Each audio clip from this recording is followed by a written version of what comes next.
It felt like Jehovah had taken us and placed us into a land thousands of years ago.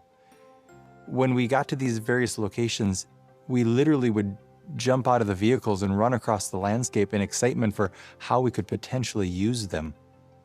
One of the biggest challenges we had was getting everyone back into the vehicles so that we could go on to the next location. We went to one property, and when we talked with the brother, he said, "This isn't my property.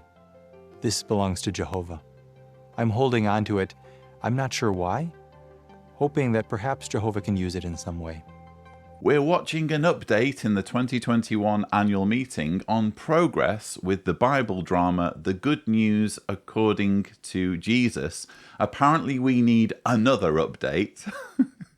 So this project, this live action drama about Jesus, was announced at the 2020 annual meeting, and we had all sorts of material shown there, including storyboards, to whet the appetite of the audience and build their enthusiasm for this project.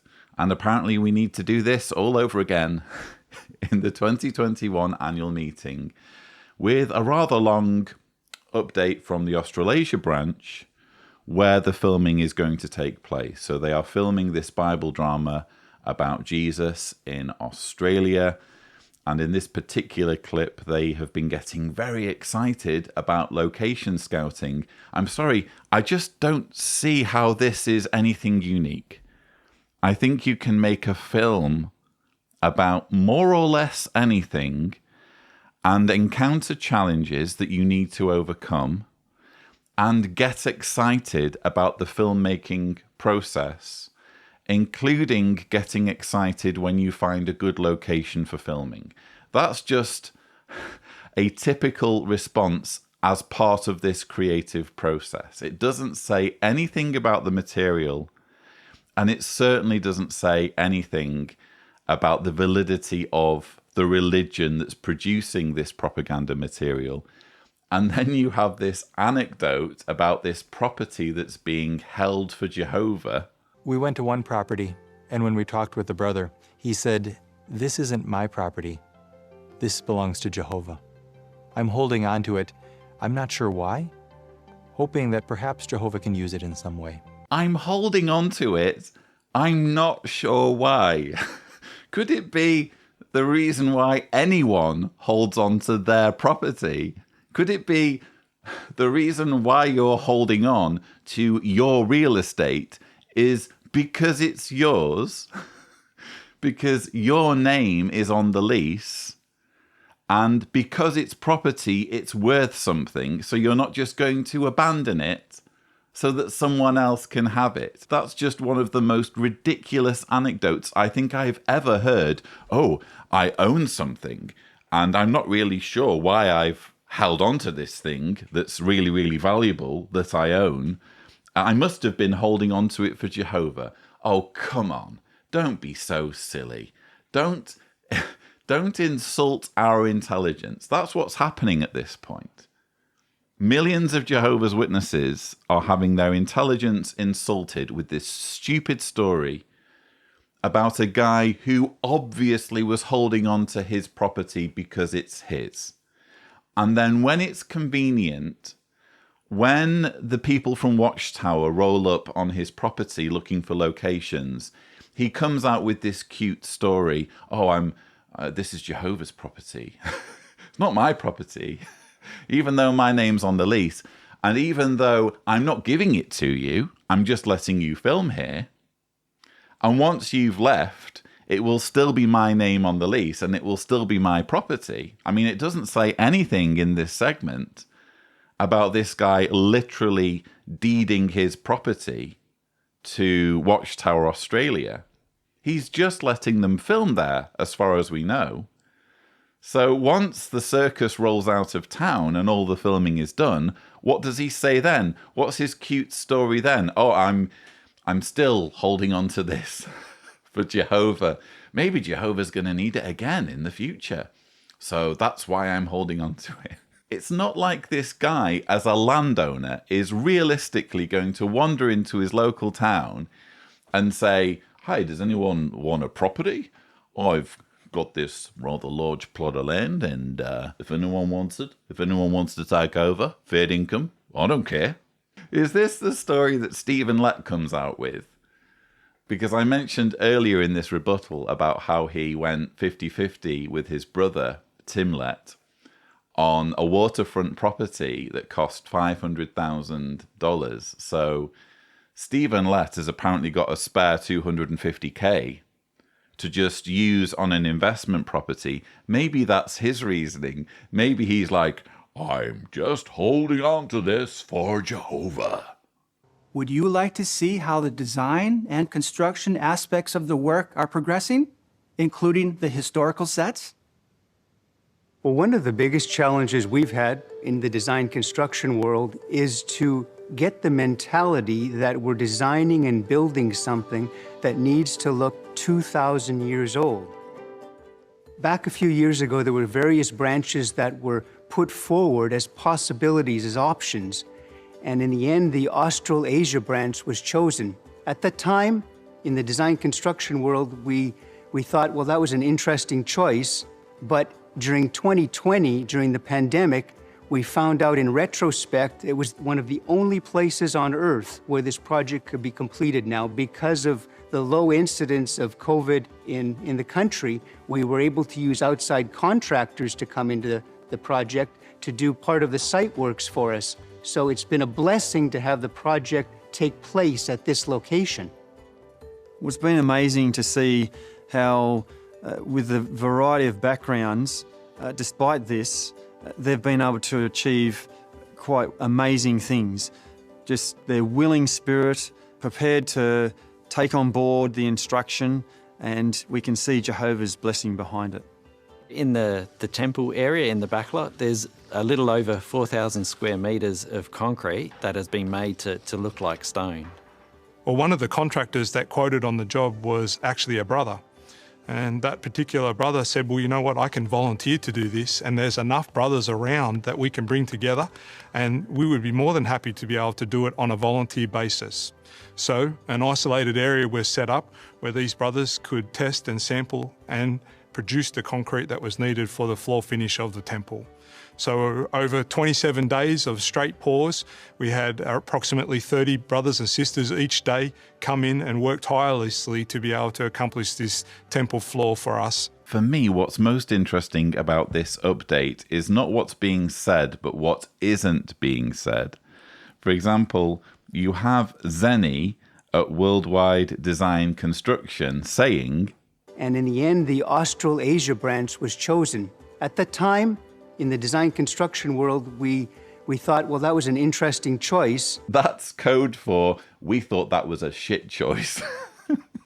I'm sorry. It's just so obvious that what he's saying there is that he didn't agree, or he couldn't understand why the Australasia branch was chosen, why film a live action drama about Jesus in Australia with its eucalyptus trees and marsupials and what have you. I'm sure they'll make it work, by the way. It's just obvious that there was some trepidation about that decision that was made by the governing body.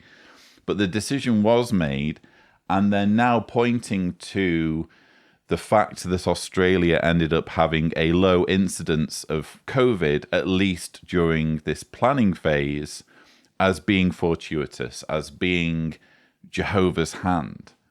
And again, what does it say about Jehovah if that's his priority during the pandemic? Oh, I want this live action series about Jesus to be made. I'm going to inspire the governing body to choose Australia, even though Zenny thinks it's a bad idea. And then it will be obvious by the time the 2021 annual meeting rolled round that I had my hand in this, that it was all done for a reason. You also have Zenny saying, because of the low incidence of COVID in the country, we were able to use outside contractors to come into the project to do part of the site works for us. I always find it interesting when they brag about using outside contractors. What they obviously mean is worldly people. We paid, using dedicated funds, worldly people to come in and do a job for us. Well, there's nothing unique about that. Every business, every organization does the same thing. The only difference is, in this situation, worldly people who Jehovah's Witnesses believe deserve to die at Armageddon if they don't become Jehovah's Witnesses, are being given money to come to the Australasia branch and perform work that is contributing towards a piece of propaganda that ultimately serves the narrative of celebrating their destruction someday. We obviously haven't seen this drama yet, but one thing you can be absolutely certain of is that it won't just be some generic reimagining of the Jesus story. It won't just be some effort to hold true to the Bible narrative. They're going to weave in messages that point to the authority of the governing body. Ultimately, this is all about being a Jehovah's Witness or becoming a Jehovah's Witness so that you can save your skin when Armageddon comes.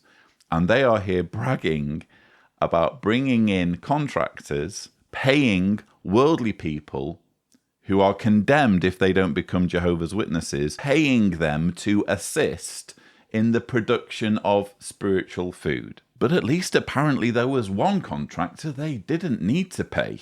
Well, one of the contractors that quoted on the job was actually a brother. And that particular brother said, well, you know what, I can volunteer to do this, and there's enough brothers around that we can bring together, and we would be more than happy to be able to do it on a volunteer basis. They will have included this little anecdote in their update, rubbing their hands thinking, doesn't this just show Jehovah's blessing? We needed a job doing, and we thought we had to pay people to do it, but it turned out some of the people we thought we needed to pay to do this job, we didn't need to pay because they were members of our club. There's nothing remotely remarkable about that. That's exactly what you expect. It's just another way of saying we needed a job doing and we found some volunteers. Through lots of sleepless nights and prayer about it, we ended up finding a brother who owned a sawmill and had property with trees on it, and he willingly chopped down the trees on his property and provided them for us, delivered them to site, and actually donated them to us, and they were exactly what we needed. We also had specific prayers at certain times about certain matters, and then 30 minutes later we receive answers. That definitely also is no coincidence. And then obviously getting the right approvals at the right time, despite objections. We know that there's no one else other than Jehovah that could have a hand in that. So it's obvious that Satan has put everything he can in front of us, but Jehovah has provided every time at the right time. It's no coincidence that his hand has been on this, and there is no doubt that he wants people to know about his son, Jesus. Wow, no coincidence, no doubt. That was Russell from the construction department. I'm not going to try pronouncing his surname because it's a bit of an unusual spelling, but Russell there in the construction department dogmatically saying, insisting that there were no coincidences. Jehovah's hand was on the project, to the extent where Jehovah was answering prayers after only 30 minutes. We also had specific prayers at certain times about certain matters, and then 30 minutes later we receive answers. That definitely also is no coincidence. Actually, Russell, you should be hoping that it was a coincidence. You should be hoping that it was just a matter of you needing something and needing it so badly that you were uttering a prayer about it and then being so committed to doing something about it that you take action and the situation resolves itself in a short period of time. There is nothing remarkable about that. That happens all the time. It's called human ingenuity and human endeavour. The alternative is, frankly, unthinkable. The alternative is that God was answering your prayer within 30 minutes while ignoring the prayers of people suffering around the world, including Jehovah's Witnesses suffering, including Jehovah's Witnesses dying from COVID, including children in Jehovah's Witness families experiencing unthinkable abuse that's being covered up. Their prayers are going unanswered. Children being bullied. We saw earlier in this annual meeting a Caleb and Sophia cartoon about prayer and about bullying, and suggesting or even admitting that certain prayers regarding bullying from those suffering from bullying will be ignored or not answered in the way you might expect. And then Russell comes barreling along and says, "Oh, no worries. More prayers got answered in 30 minutes. It's an insult. It's an insult. Who wants to worship that God? So much suffering, so much pain. Again, I feel like a broken record here. But how can you think, Russell, that this construction project takes priority over actual lives being lost and actual abuse that's being inflicted on human beings? How can you be so absent-minded, so blinkered, so fanatical as to insist that there are no doubts, no coincidences? You were tasked with building something and your prayers were answered in 30 minutes.